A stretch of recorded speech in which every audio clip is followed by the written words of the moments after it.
Ngayong araw ay samahan nyo ko sa isa na namang panibagong adventure na kung saan ay di nyo na kailangan pang lumuwas ng Maynila para lang makahanap ng mga best destination ngayong summer. Tara, ito ay matatagpuan sa Amadeo, Cavite, ang iyong resort.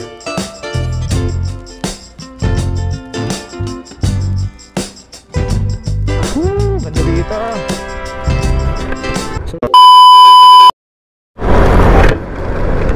So what's up mga ka-general, mga gar, ngayong araw ay Sabado, time check 7:50, at ngayong araw ay natuloy ang aming matagal nang pinaplano ng aking mga ka-churchmate. So ngayon hindi ako solo rider dahil may OBR ako, ang aking kumpare at tropa at ang aking kagrupo na si Hakel Ibarra. So ngayon hindi kami pinadaan dito sa may island.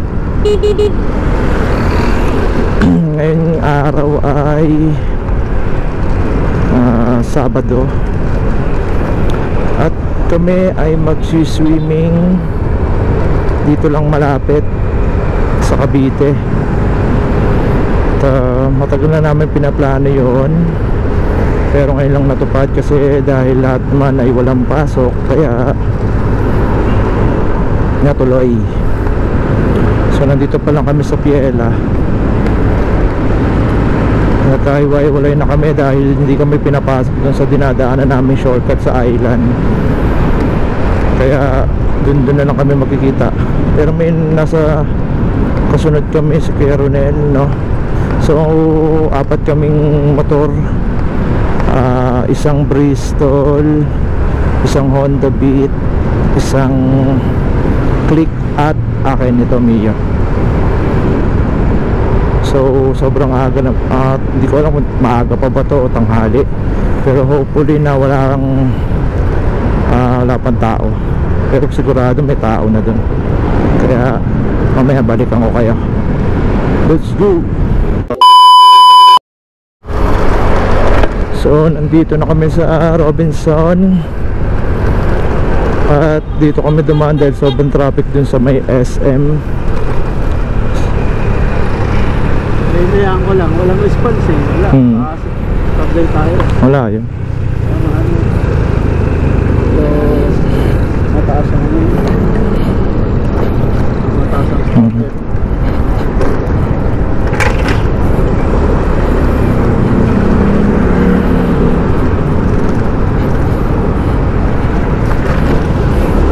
Dito kami dumaan sa may Robinson dahil pupunta kami ng Pamanggahan. So tignan mo naman, walang masyadong tao, walang masyadong traffic.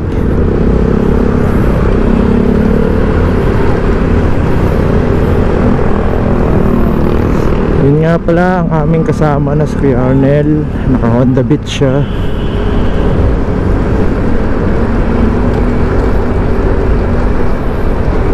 Dito na kami sa may papuntang FCIE. Ouch.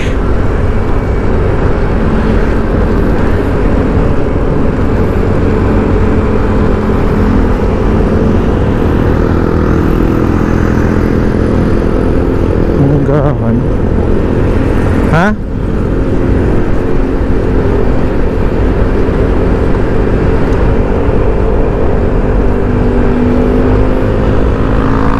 So dito ako nagtatrabaho. Araw-araw kong tinatahak tong lugar na to kasi sobrang traffic din sa lugar na to, no? So dito makita nyo may ginagawa. So nandito na kami sa may Langkaan, ang isa rin sa mga matatraffic, pero dahil sa holiday walang masyadong tao. Yun, ba kung gaano kaluwag dito, pero pagka normal day sigurado ka dito dahil sobrang traffic dito.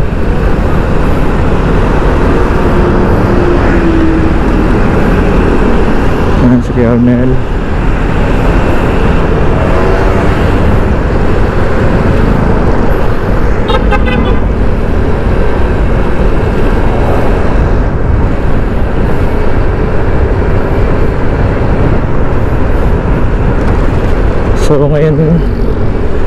nandito na tayo, approaching dito sa may FCIE, isa sa mga kilalang industrial park dito. So napakadaming mga company dyan, kaya kung gusto nyo makapag-apply dyan, marami kayong ma-applyan dyan. Yun, sa Magnolia. Ito kay Pili, malain mo. Basa ko babasa. Alam mo, mapahangalan. Oh, no choice siya.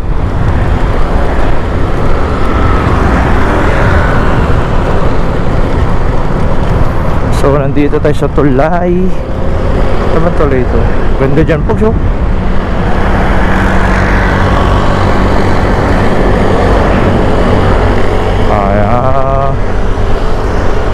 So, nandito tayo sa may Lyceum Governor Aguinaldo Highway ba to? Numutan ko na to ah. Kuha ko na ko ngayon sa atin. Oo, maganda. Oo. Oo, na ka na.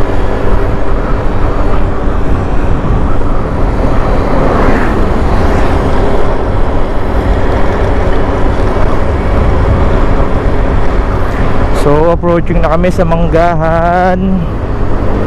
So, saglit lang ang biyahe. Time check, 8:03. So, may susunduin pa kaming isang kasama, si Kuya Alex. Dahil taga Manggahan kasi siya ay taga Hugo Ferres. So, pag-desisyon na namin na hindi na antayin, no? Pinagantay na lang namin din si Kuya Ronel. Kasi baka maubusan kami ng cottage. So kami na lang dalawa ni Kuya Ronel ang nauna dun sa may dun sa paliliguan, no?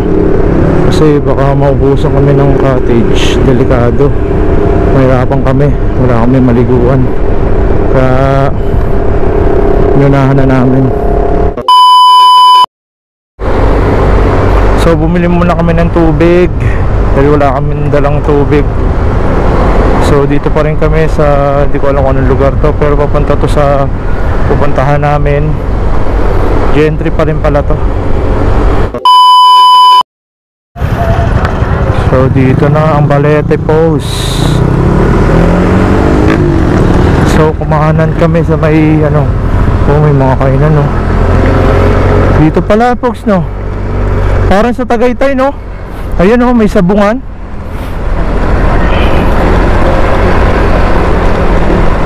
Lubakers. Dito lang pala folks, eh, oh. Puro farm din dito, oh. Ayun, oh. Puro farm. Ganda.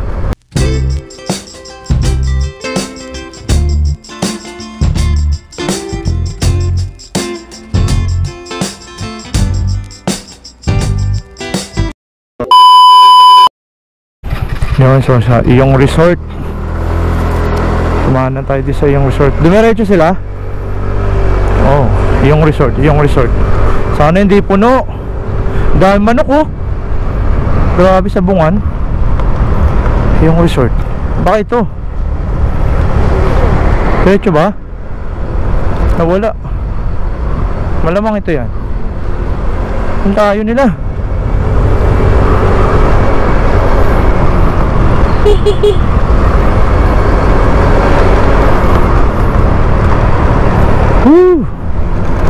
Dami rin palang puntahan dito.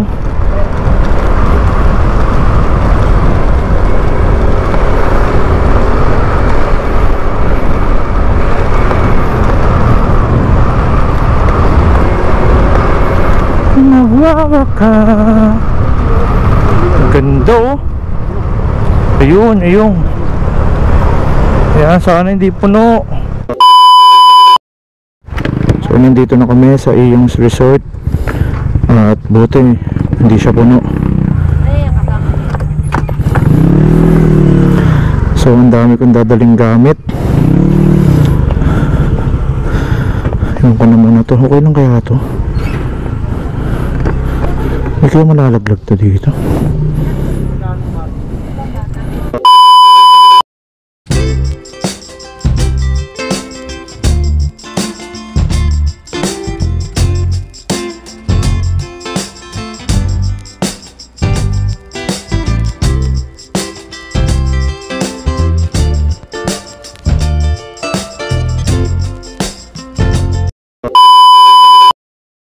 So guys, nandito na kami sa Iyong's Resort Balete Falls.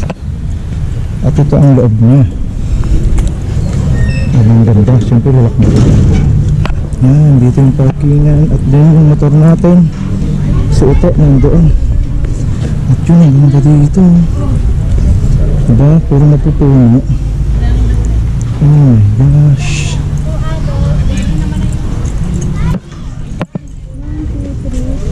Isang ano lang bata. So yan, may duduyan na bata. Dito. Wow! Dito nagbabayad ng ano. Good baby ah. Wow! Pala.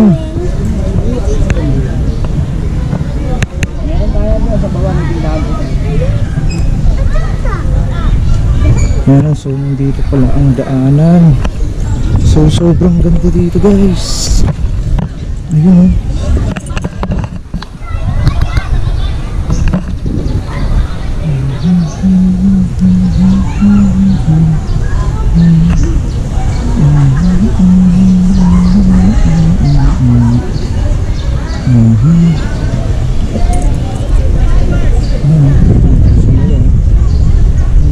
Nature trip talaga dito. So makikita natin na napakaganda. So ito yung buong lugar niya. May swimming pool din. Swimming pool pala siya. Wow. So makikita mo yung mga bundok dun oh. Mga puno no. Wow, ganda. So ang ganda pala dito guys. At napakaganda pala dito guys.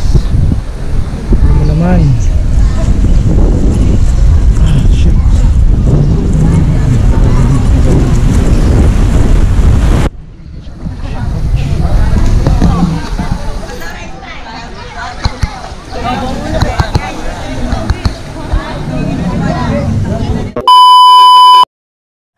At dito nga dumating na si Kuya Alex na napakaangas ng motor. At pagtapos nga naming magbayad ng 180 pesos bawat isa at ang cottage naman ay 800, kami nga ay pumunta na sa na-assign sa aming cottage para kami ay maghanda na. At sa aming paglalakad ay ito agad ang bumungad sa amin at sinalubong na kami agad ng isa sa mga staff ng resort at dito nga kami tinuro sa pababa na ito na hagdan. At ito agad ang bumungad sa amin. Sumisilip na agad ang falls at ang napakagandang tanawin at mapunong lugar na ito na malapit lamang sa aming cottage. At dito pa lang ay makikita mo na napakaganda ng lugar, mapuno at napakalalim din ng tubig dahil 18 feet ang lalim ng tubig na yan na tinatalunan ng mga kabataan.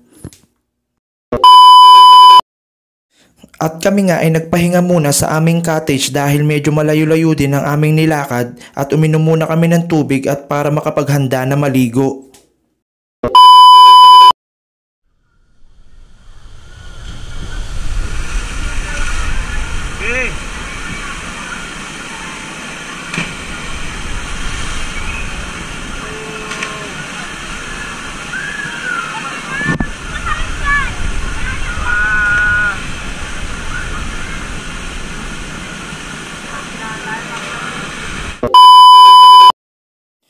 At pinuntahan ko nga din pala itong tulay na kahoy na to dahil nakita ko na mas maganda ang anggulo ng camera pag dito ko tiningnan. Tignan nyo naman kung gaano kaganda at meron din palang para sa mga bata. At shoutout nga din pala sa mga kabataang itong enjoy na enjoy din sa pag-swimming.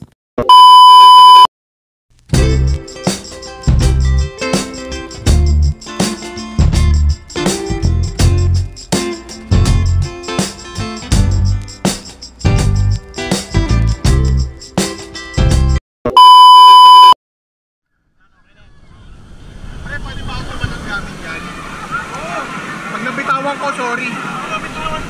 Sorry.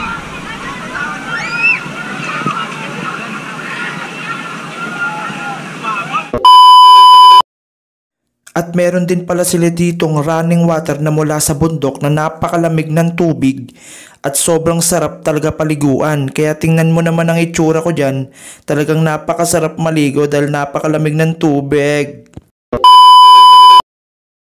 At bumalik nga muna kami ng cottage para kumain dahil kanina pa kami nagugutom.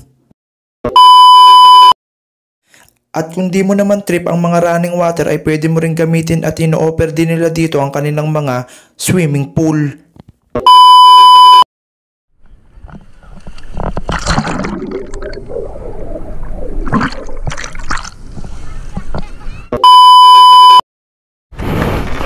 So ngayon, sobrang tarik ng dinaanan ko. Hingal na hingal ako. So uwi na kami. So time check is 3:40. So may dadaanan pa ata kami, pero hindi ko lang alam kung saan. At binigyan ko nga rin pala ng sticker si Kuya Alex na kunyari scripted. So ngayon uwi na kami. So sobrang nakaka-enjoy yung buong araw at sobrang nakakapagod. Sigurado bagsak ako nito mamaya.